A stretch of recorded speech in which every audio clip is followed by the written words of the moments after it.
Hello students, कैसे आप सभी लोग। आज हम पढ़ेंगे interference in thin films due to reflected light. But अपने ये जो टॉपिक है interference in thin films due to reflected light, अब हम इसे पढ़ क्यों रहे, why we learn this topic. तो अगर हम अपने डेली लाइफ से कंपेयर करेंगे तो आपने सोप बबल्स ऑब्जर्व किए होंगे।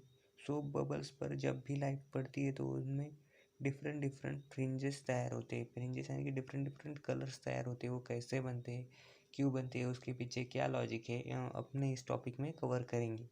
और थिन फिल्म से क्या मतलब है हमारा। थिन फिल्म यानी कि जिसकी लेयर एकदम थिन हो, सेंटीमीटर mm में कह सकते हैं। अगर हम सीडी मान लेते हैं, चाहे वो ग्लास की बनी हो चाहे वो पॉलीमर की बनी हो, तो उसकी जो लेयर होती है वो एकदम थिन होती है।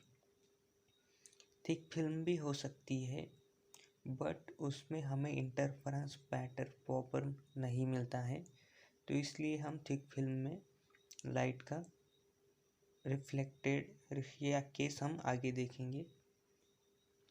तो अब आइए हम एक फिगर बना लेंगे यहाँ पर।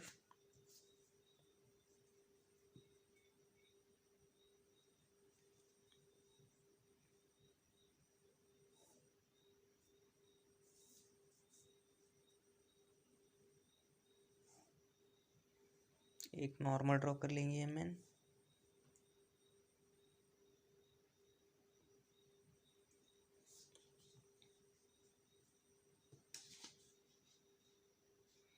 अब सपोज किसी पॉइंट ए से एक लाइट इंसिडेंट की जा रही है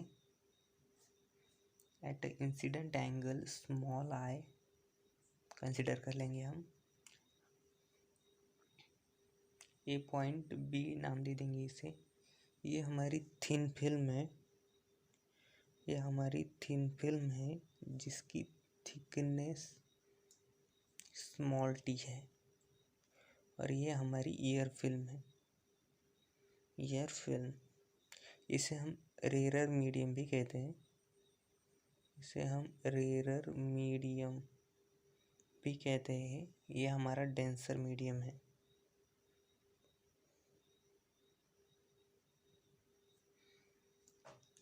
अब लाइट ए से बी तक आई। What will happen at the point B, there will be two phenomena.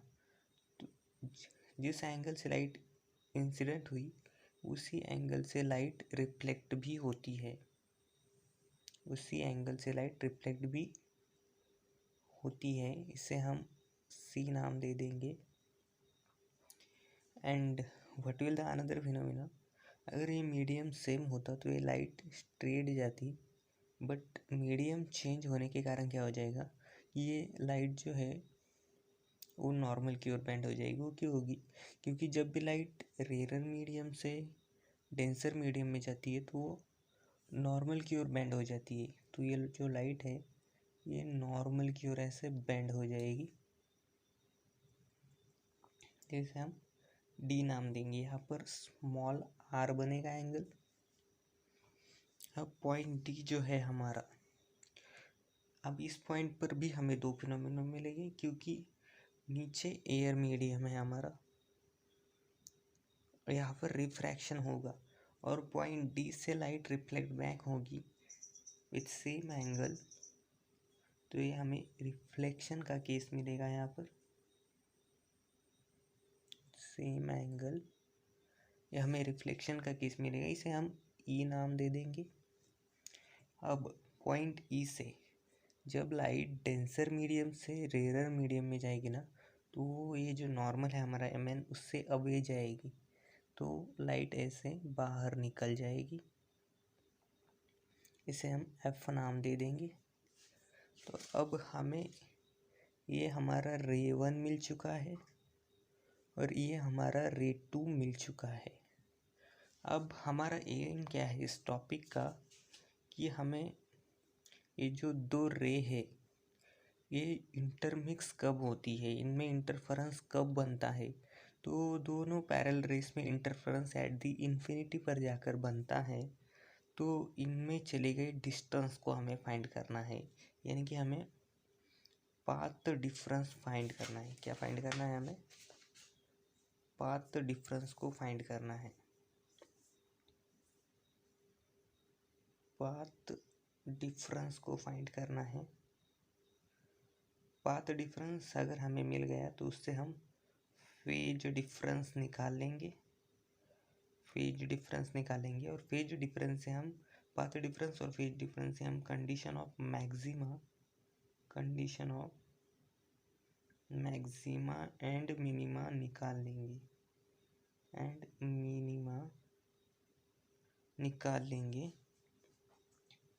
Maxima and minima निकालेंगे तो उसके लिए हम क्या करेंगे, डी पर एक नॉर्मल ड्रॉ कर लेंगे। यहाँ पर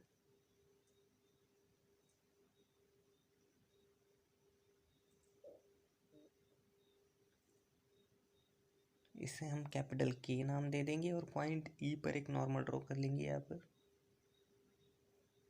इसे हम पॉइंट कैपिटल एच नाम दे देंगे। तो ये नॉर्मल हमने यहाँ पर क्यों ड्रॉ की, तो क्योंकि ये जो रे है, रे 1 है रे 2, इनमें चली गई डिस्टेंस सेम हो। अब हम पाथ डिफरेंस निकालने के लिए क्या करेंगे, थिन फिल्म में चली गई डिस्टेंस से ईयर फिल्म में चली गई डिस्टेंस BH को हम माइनस कर देंगे, तो इससे हमें पाथ डिफरेंस मिल जाएगा। तो हम पाथ डिफरेंस की इक्वेशन कैसे निकालेंगे, तो हम निकालेंगे path difference is equal to, path difference को हम डेल्टा x से डिनोट करते हैं। यहाँ पर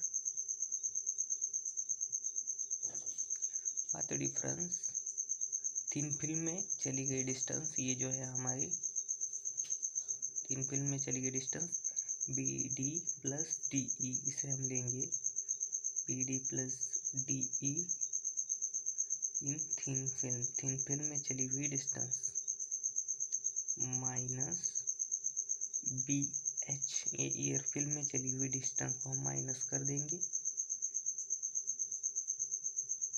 ईयर फिल्म में चली हुई डिस्टेंस, तो अब हम क्या करेंगे, BD plus DE thin film में चली गई डिस्टेंस, इसे हम म्यू कंसिडर कर लेंगे, और ईयर फिल्म में चली गई डिस्टेंस इसे भी हम म्यू कंसिडर कर लेंगे। म्यू का रिफ्रैक्टिव इंडेक्स नॉर्मली 1 है। तो ये म्यू क्यों आया हुआ है, क्योंकि लाइट जब भी रेयर मीडियम से डेंसर मीडियम में जाती है तो मीडियम चेंज होने के कारण ये रिफ्रैक्टिव इंडेक्स आया हुआ है। तो ये म्यू ले लेंगे हम माइनस BH, एयर का रिफ्रैक्टिव इंडेक्स नॉर्मली 1 है,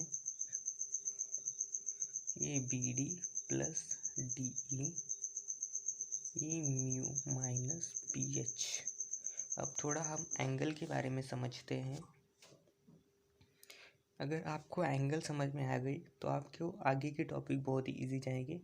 ये एंगल हमारा 90 डिग्री है। यहाँ पर ये एंगल 90 माइनस आई बनेगा, क्योंकि ये एंगल आई है और ये पूरा एंगल 90 है, तो ये एंगल हमें 90 माइनस आई मिलेगा, और ये एंगल भी हमारा आई होगा। ये कैसे आप समझते हैं, ये एंगल आई कैसे है, तो ट्रायंगुलर प्रॉपर्टी से समझते हैं। यहाँ पर कि इस ट्रायंगल के सभी एंगल का सम 180 होगा, 180। तो एंगल ये जो B है ये कितना है, 90 माइनस आई, ये H क्या है, ये हमारा 90 है, और ये सपोज E है हमारा, तो हमें E इज इक्वल टू आई मिल जाएगा। यहाँ पर E इज इक्वल टू ये हमें आई मिल जाएगा इस तरह से। और एक थ्योरी है यहाँ पर कि ये जो नॉर्मल है हमारा MN और ये नॉर्मल है हमारा KD, तो ये जो BD लाइन है वो यहाँ पर डायगोनली इंटरसेक्ट हो रही है, तो ये जो एंगल बनेगा यहाँ पर एंगल R बनेगा, क्योंकि ये अल्टरनेट एंगल बनेगा, और जिस अल्टरनेट एंगल बनेगा R, और ये जो एंगल यहाँ पर बनेगा वो भी R एंगल होगा, क्योंकि जिस एंगल से लाइट इंसिडेंट होती है उसी एंगल से लाइट रिफ्लेक्ट बैक भी होती है। तो अब हम समझते हैं ये जो लाइन है यहाँ पर एक KD, ये इसके ये दोनों एंगल सेम हैं और ये दोनों एंगल भी सेम हैं। तो ये जो दोनों ट्रायंगल बनेंगे यहाँ पर, कौन से दो ट्रायंगल ध्यान दीजिएगा, BKD और triangle EKD, triangle BKD and triangle EKD। ये ट्रायंगल कैसे है? क्योंकि इसकी यहाँ पर एक लाइन और दो एंगल सेम है, तो ये थर्ड एंगल भी कैसा होगा? सेम ही होगा। तो ये ट्रायंगल कैसा है? हमारा कॉन्ग्रुएंट ट्रायंगल बन जाएंगे हमारे। कैसे ट्रायंगल बन जाएंगे? कॉन्ग्रुएंट ट्रायंगल हो जाएंगी। तो हम ऐसा लिख सकते हैं, BK इज इक्वल टू के लिख सकते हैं, BK इज इक्वल टू के लिख सकते हैं, और BD is equal to D लिख सकते हैं, BD is equal to D लिख सकते हैं। तो अब हम यहाँ पर क्या करेंगे? तो अब हम यहाँ पर क्या करेंगे? ये BD है, यहाँ पर BD is equal to D लिख सकते हैं।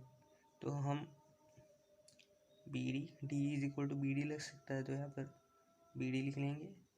ये म्यू है हमारा माइनस BH, तो ये हमें मिल जाएगा 2 म्यू डी। 2 ये म्यू को अंदर ले लेंगे, BD माइनस BH। तो पाथ डिफरेंस इक्वल टू हमें इक्वेशन, हमारी पहली इक्वेशन मिल जाएगी। बट यहाँ पर एक प्रॉब्लम है, क्योंकि हमने जो कंसिडरेशन किए है अपने इस फिगर में, वो एंगल R, म्यू और थिकनेस T के फॉर्मेट में किए हुए हैं, और ये जो हमें इक्वेशन मिली है वो हमें ABCD के फॉर्मेट में मिली हुई है। तो हमें क्या करना है? तो हमें इस इक्वेशन को उस फॉर्मेट में कन्वर्ट करना है। तो उसके लिए हम पहले इस BD को फाइंड कर लेंगे। तो इस BD को कैसे फाइंड करेंगे? टू फाइंड BD को फाइंड करने के लिए हैं, हम BD को फाइंड करेंगे यहाँ पर। तो ये जो ट्रायंगल है BKD, इसको हम बाहर निकालेंगे, क्योंकि ये हमें इजी हो जाएगा। आप एग्ज़ाम में भी ऐसा ही कीजिएगा, इस ट्रायंगल को बाहर निकाल लीजिए, इस ट्रायंगल को बाहर निकाल लीजिए। ये है BKD, हमें ये BD फाइंड करना है। तो उसके लिए यहाँ पर एक ट्रिक है, पंडित बद्री प्रसाद हर बोले। तो इस ट्रिक क्या है? साइन, बहुत ही इजी ट्रिक है, कॉस टैन, ये टैन है। अब ये जो एंगल है हमारा 90 है, एंगल R है यहाँ पर। तो जिस लाइन पर एंगल R और 90 डिग्री होगी, वो हमारा बेस होता है। 90 डिग्री से लगकर जो लाइन होती है वो परपेंडिकुलर होती है, और इन दोनों के सामने अपना हाइपोटेनियस होता है। इस KD को हमने T भी कहा है, ये डायग्राम में देखेंगे हम KD को, ये जो KD है हमारा, इसे T भी कहा है हमने। तो हमें यहाँ पर अपने फार्मूले, अगर हमें यहाँ पर क्या चाहिए, BD और T ले सकते हैं हम। तो हम यहाँ से क्या लेंगे? हमें बेस पता है, हाइपोटेनियस पता है। तो बेस पता है, हाइपोटेनियस पता है, तो हम यहाँ पर से कॉस R ले लेंगे। तो हम लिखेंगे cos R is equal to base upon hypotenuse. तो हमने ये क्यों लिया बेस अपॉन हाइपोटेनियस? क्योंकि बेस हमें पता है T है, और हाइपोटेनियस हमें निकालना है। बेस T है, KD है बेस हमारा, और हाइपोटेनियस BD है। तो हम KD को T लिख सकते हैं यहाँ पर, ये और हमारा BD है। तो हम BD को क्या लिख सकते हैं? BD equal to cos R लिख सकते हैं। BD is equal to BD is equal to T upon cos R लिख सकते हैं। अब ये जो मिला है BD है की वैल्यू हमें जो मिली है, उसे हम इक्वेशन 1 में डाल देंगे। तो हमें मिल जाएगा delta x is equal to 2 mu BD minus BH। Equation 1 है हमारे, इसमें हम BD को वैल्यू डाल देंगे। Delta x is equal to हमें मिल जाएगा 2 mu BD T upon cos R minus BH।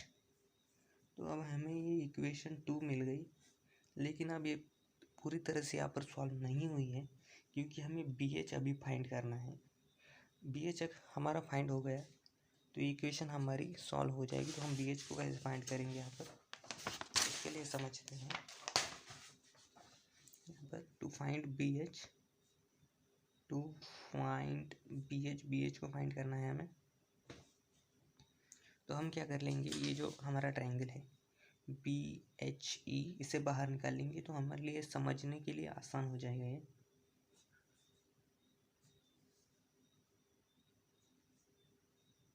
ये एंगल 90 डिग्री है, ये एंगल 90 माइनस आई है, और ये एंगल आई है हमारा। जिस लाइन पर एंगल आई और 90 डिग्री होगी वो हमारी बेस लाइन होगी। 90 डिग्री से लगकर जो लाइन होगी वो हमारा परपेंडिकुलर होगी, और इन दोनों के सामने हाइपोटेनियस होगा। ये वही सी ट्रिक का हम इस्तेमाल करेंगे, पंडित बद्री प्रसाद हर हर बोले।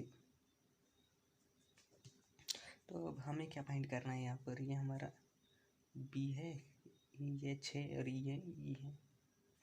हमें BH को फाइंड करना है, यहाँ पर BH को फाइंड करेंगे। तो उसके लिए हम क्या करेंगे, यहाँ पर BH को फाइंड करना है यानी परपेंडिकुलर। तो हम ये जो साइन कॉस टैन है, तो इसमें से साइन का किस लेंगे, क्यों मैं बताता हूँ आपको। Sine i is equal to क्या है, परपेंडिकुलर अपॉन हाइपोटेनियस। तो परपेंडिकुलर क्या है हमारा BH है, हाइपोटेनियस क्या है बी ही है, BE। तो हमें क्या मिल जाएगा, हमें क्या चाहिए BH, तो हमें BH इज इक्वल टू क्या मिल जाएगा, B साइन आई। अब आपने ये बात देखी है यहाँ पर कि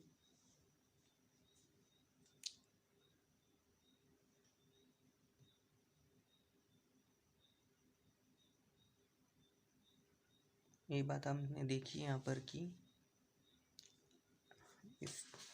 इनसे समझते हैं बी के इज इक्वल टू के ई लिख सकते हैं, बी के इज इक्वल टू के ई लिख सकते हैं। मैं समझाता हूँ आपको, बी के इज इक्वल टू के ई लिख सकते हैं हम।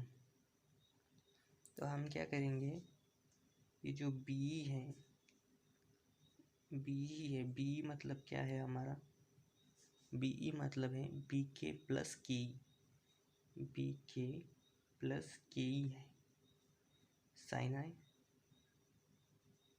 ऐसा है हमारा। BH is equal to B K, हम के ई लिख सकते हैं, तो हम यहाँ कर क्या कर लेंगे, बी के ई की जगह पर भी बी के ई लिख लेंगे, ये हमें साइन आई मिल जाएगा यहाँ पर। तो हमें BH इज इक्वल टू क्या मिल जाएगा, 2 BK और ये साइन आई। ये हम अपने इक्वेशन 2 में डाल देंगे तो हमें इक्वेशन 2 क्या मिलेगा यहाँ पर, तो हमें इक्वेशन 2 मिलेगा delta X is equal to 2 mu T cos R minus 2 BK sine है। बट हमें BK तो अभी भी फाइंड करना ही पड़ेगा, BK की वैल्यू हमें पता नहीं है, तो हमें BK फाइंड करना पड़ेगा। तो हम BK निकालेंगे यहाँ से। तो हम BK को कैसे निकालेंगे, तो देखते हैं, टू फाइंड BK को फाइंड करना है हमें। उसके लिए हम ये जो ट्रायंगल है BKD, इसे बाहर निकाल लेंगे, इसे हम बाहर निकाल लेंगे ऐसे। ये BK रेडी हमारे एंगल R है, एंगल 90 है, और ये जो लाइन बनेंगी यहाँ पर, ये बेस होगी, ये परपेंडिकुलर होगी, और ये हाइपोटेनियस होगा हमारा। इसी ट्रिक से सॉल्व करेंगे। पंडित बद्री प्रसाद हर हर बोले, साइन कॉस और ये टैन है। तो अब हम यहाँ पर टैन का इस्तेमाल करेंगे।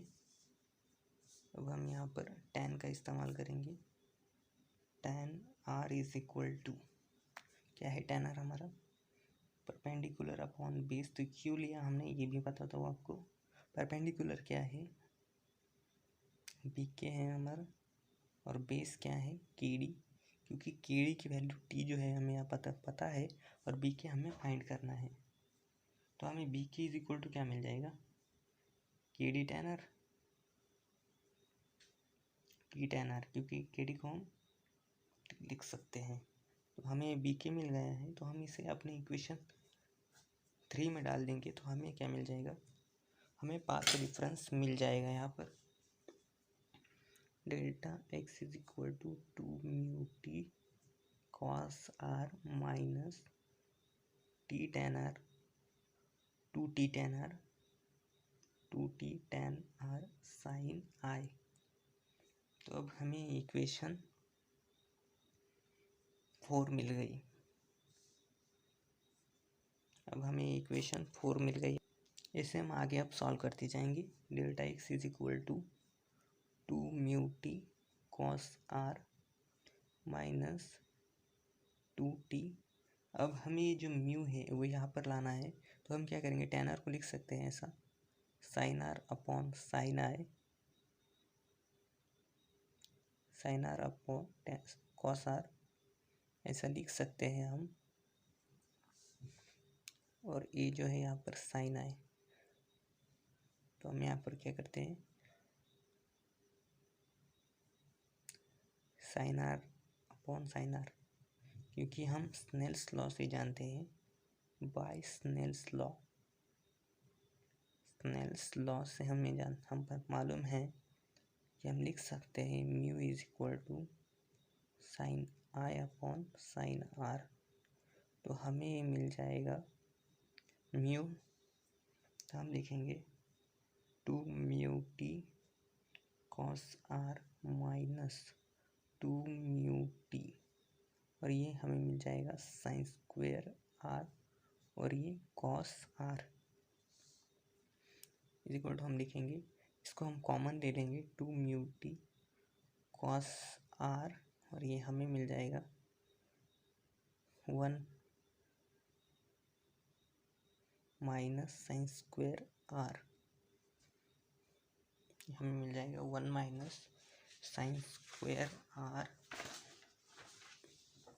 तो अब हम क्या करेंगे, 2 μ t cos r, 1 minus sine square r को क्या लिख सकते हैं, cos स्क्वेयर r, दो क्या, ये cos से कैंसिल हो जाएगा, तो हमें क्या मिल जाएगा, 2 μ t cos r। तो अब ये हमें पाथ डिफरेंस की इक्वेशन मिल गई, बट ये इक्वेशन अभी पूरी नहीं हुई, क्योंकि अकॉर्डिंग टू स्टोक्स स्टेटमेंट्स,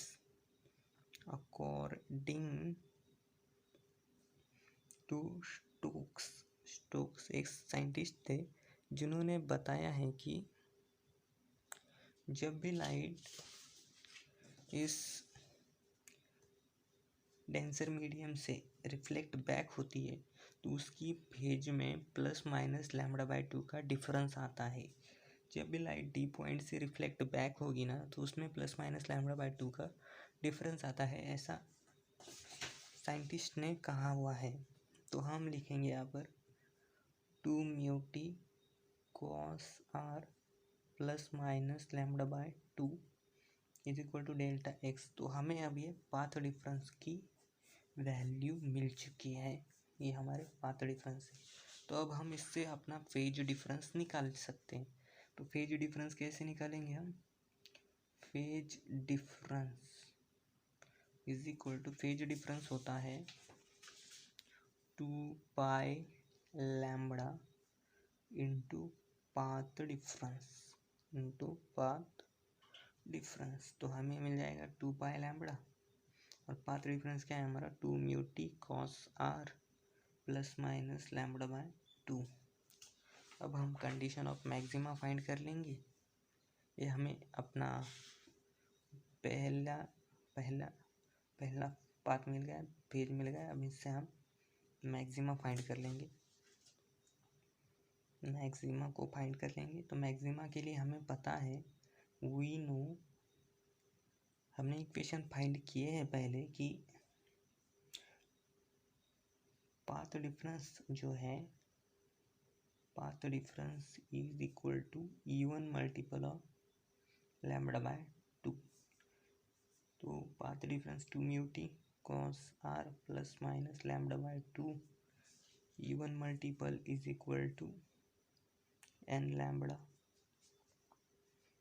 तो ये 2 μ t cos r is equal to n lambda plus lambda by 2। अब यहाँ पर आप प्लस भी ले सकते हैं, माइनस भी ले सकते हैं, आपकी मर्जी है, आप जो चाहे वो ले सकते हैं। 2 mu T cos R is equal to, ये हमें मिल जाएगा 2n+1 लैम्बडा बाय 2। तो ये हमें कंडीशन ऑफ मैक्सिमा यहाँ पर मिल चुकी है। तो ये हमें कंडीशन ऑफ मैक्सिमा यहाँ पर मिल चुकी है। अब हम कंडीशन ऑफ मिनिमा की बात करते हैं। कंडीशन ऑफ मिनिमा, हम यहाँ पर कंडीशन ऑफ मिनिमा की बात करते हैं। तो हमने पिछले वीडियो से पता है, वी नो, हमने ये डेरिवेशन फाइंड करे हुए हैं। Path difference is equal to a odd multiple of lambda by 2। 2 mu T cos R plus minus lambda by 2 is equal to, odd क्या है, 2n-1 लैम्बडा बाय 2 मिल जाएगा। 2 mu T cos R is equal to, ये lambda by 2 हम अंदर ले लेंगे, 2n lambda by 2 minus lambda by 2, और ये हमने यहाँ पर प्लस कंसिडर किया है वो यहाँ पर आकर माइनस हो जाएगा, लैम्बडा बाय 2।